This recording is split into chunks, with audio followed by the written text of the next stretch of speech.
കാരണം ഞാൻ ഇടുന്നില്ല, അതാ കണ്ടോ. ഇനി അടുത്തൊരു വീഡിയോയുമായി കാണാം. എല്ലാവർക്കും നന്ദി, നമസ്കാരം. എൻ്റെ ചാനൽ സബ്സ്ക്രൈബ് ചെയ്യാത്തവർ പ്ലീസ് സബ്സ്ക്രൈബ് ചെയ്യുക, ലൈക്ക് ചെയ്യുക, കമൻറ്റ് ചെയ്യുക.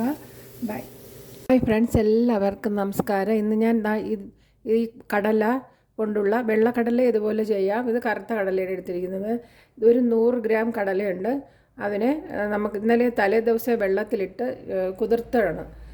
ഒരു 6 മണിക്കൂറെങ്കിലും കുതിർക്കണം, എന്നാലേ കടല നല്ല സോഫ്റ്റ് ആയിരിക്കുള്ളൂ. അത് നല്ല എന്നിട്ട് കഴുകിയെടുത്തതാണ്. കടല വേവിക്കാൻ എത്ര വെള്ളമാണെന്ന് കാണിച്ചു തരാം. ഇത് 1 കപ്പ് കടല, കറുത്ത കടല. 1.5 കപ്പ്, അധികം 1.5 കപ്പില്ല, കുറച്ചുകൂടെ താഴ്ന്നു നിൽക്കും. അത്രയും കടലയാണ് എടുത്തിരിക്കുന്നത്. കുതിർത്ത കടലയുടെ 1 കപ്പ് വെള്ളം ഒഴിക്കാം. 3/4 ടീസ്പൂൺ ഉപ്പിട്ട് കൊടുക്കാം. ഹൈ ഫ്ലെയിമിൽ 3 വിസിലും ലോ ഫ്ലെയിമിൽ 2 വിസിലും കേൾക്കുമ്പോൾ നമുക്ക് പ്രഷർ കുക്കർ ഓഫ് ചെയ്ത് വെക്കാം.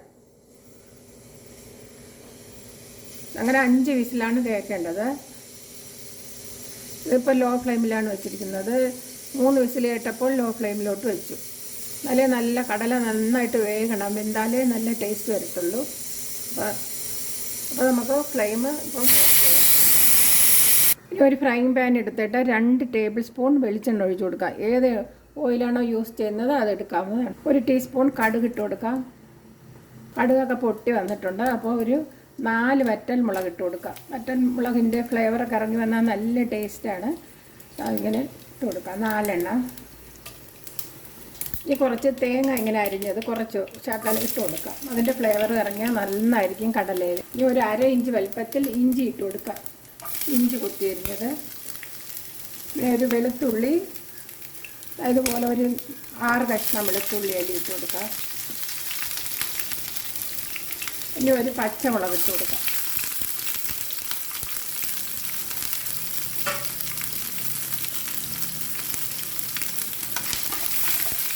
ഒന്ന് മൂപ്പിച്ചെടുക്കാം നമുക്ക്. ഇതെല്ലാം മൂത്ത് വരുമ്പോഴേക്കും ഒരു സവാള, ഒരു സാമാന്യ വലിപ്പമുള്ള ഒരു സവാള ഇട്ട് കൊടുക്കാം. സവാള ഇങ്ങനെ അരിഞ്ഞിട്ട് ഇടാം.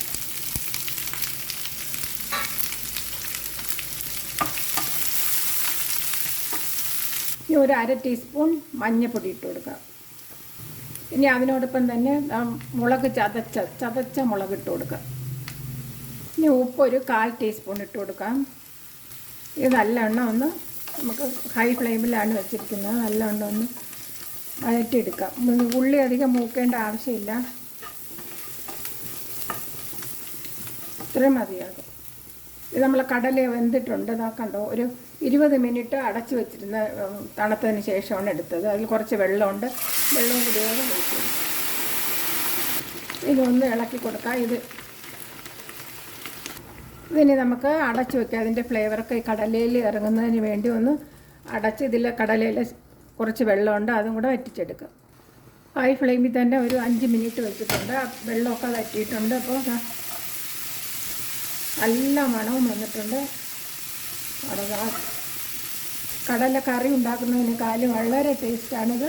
ചോറിനോടൊപ്പം ചപ്പാത്തിയുടെ ഒപ്പം ഒക്കെ കഴിക്കാവുന്നതാണ്. വെറുതെ ചായയുടെ കൂടെ കുഞ്ഞുങ്ങൾക്കൊക്കെ കൊടുക്കാവുന്നതാണ്. വളരെയധികം ടേസ്റ്റുള്ള ഒരു കടലയാണിത്. കടല റോസ്റ്റാണിത്. ഇനി ഫ്ലെയിം ഓഫ് ചെയ്യാം. കറിവേപ്പില ഉണ്ടെങ്കിൽ കറിവേപ്പില ഇട്ട് കൊടുക്കാവുന്നതാണ്. കറിവേപ്പില ഇല്ലാത്ത കാരണം ഞാൻ ഇടുന്നില്ല, അതാ കണ്ടോ. ഇനി അടുത്തൊരു വീഡിയോയുമായി കാണാം. എല്ലാവർക്കും നന്ദി, നമസ്കാരം. എൻ്റെ ചാനൽ സബ്സ്ക്രൈബ് ചെയ്യാത്തവർ പ്ലീസ് സബ്സ്ക്രൈബ് ചെയ്യുക, ലൈക്ക് ചെയ്യുക, കമൻറ്റ് ചെയ്യുക. ബൈ.